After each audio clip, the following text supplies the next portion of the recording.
Cleveland baseball is said to be getting ready to sign Louis Sax-Alexis to a long-term contract.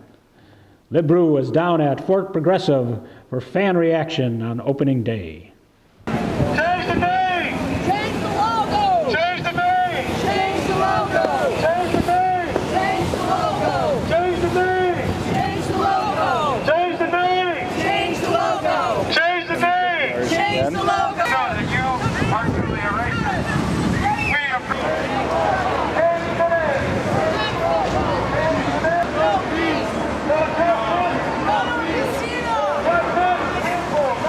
So what brings you here to do this?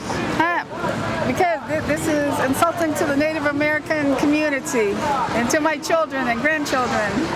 And so you're coming down here to Yes, I've been let coming people for know. like 20 years now. Yes. Yeah, and I assume you're going to keep on coming if you have to. Yes, yes. It's a disgrace how the people wear like fake feathers. They're very sacred to us. We use them in our dances, our spiritual religion. It's very disrespectful to our people. When you see people like those people carrying the sign around saying "Save Wahoo," Right. What do you feel? I'd like to run them out of here with tar and feathers. Okay. Thank you. Thank you. Bye-bye. What brings you down here today?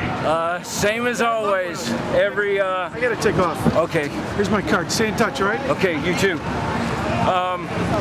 Same as always, down here protesting the name and logo of this baseball team. You guys are great coming down here every year to videotape what goes on and the craziness from these fans that want to keep their racism alive and well here in Cleveland. But the tide is starting to turn, and we see it and we feel it, and we're invigorated, and we can't wait till it's gone completely. Now you've seen like the team, even though they're not admitting it, they seem to be cutting back on at least the imagery. And even I noticed Fox 8 or Channel 8, they're not using Chief Wahoo anymore when they put up the scores like they did for opening day in Oakland. They got the Block C. So it feels real good that our voices are finally starting to be heard by the organization. I think it's starting to weigh on them, on their spirit. And you know, I went to the council meeting. Zach Reed had called me up and asked me to come down with as many people as I could this past Monday, and we came down, and he spoke eloquently about changing the name. So did Councilman Jeff Johnson, and this other councilman, his name is drawing a blank, Brian Cummings. Oh yeah. And they spoke very well on our behalf. I sort of wish it would have got to a point where we could have presented our arguments to city council, but I think over the years, them seeing what goes on down here, that they know how we feel, and I think it's starting to weigh on them also. You know, I was standing there reading the message on their wall about the civic soul of this city, and I so badly wanted to say, you know, the civic soul of this city, you know, and that you embrace the diversity here, but you're not saying anything about this issue, and you're not saying anything about the federal law that doesn't allow this to be protected. And but maybe that day will come.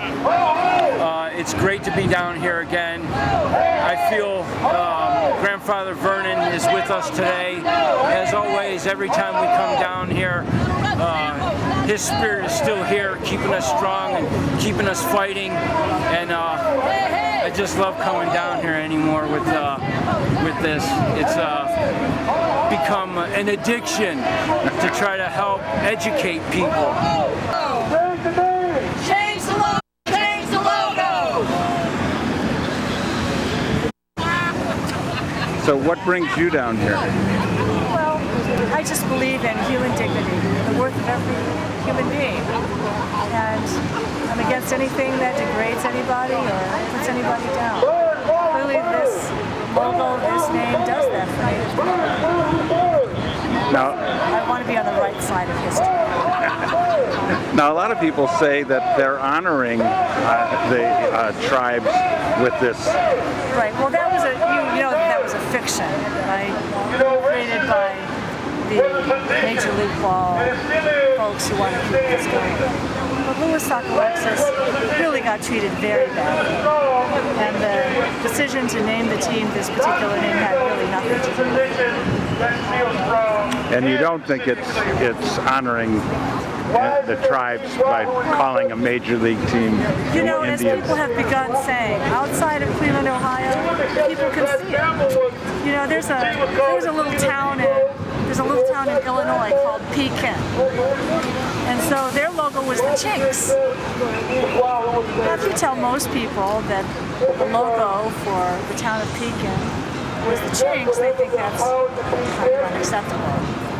But it's funny how when you're steeped in a tradition, you're steeped in an environment, everybody around you says something's okay, then you tend to not understand, you tend to shut down your basic sense of conscience because everyone around you says it's okay. Well, we're told each of us has that obligation to follow our conscience and listen to that voice of truth that everybody knows deep inside. I want to be on the right side of history. Thank you. Change the name! Change the logo! Change the name! Change the logo! Change the name! Change the logo! Change the name! Change the logo! Change the name! Change the logo! Change the name! Change the logo!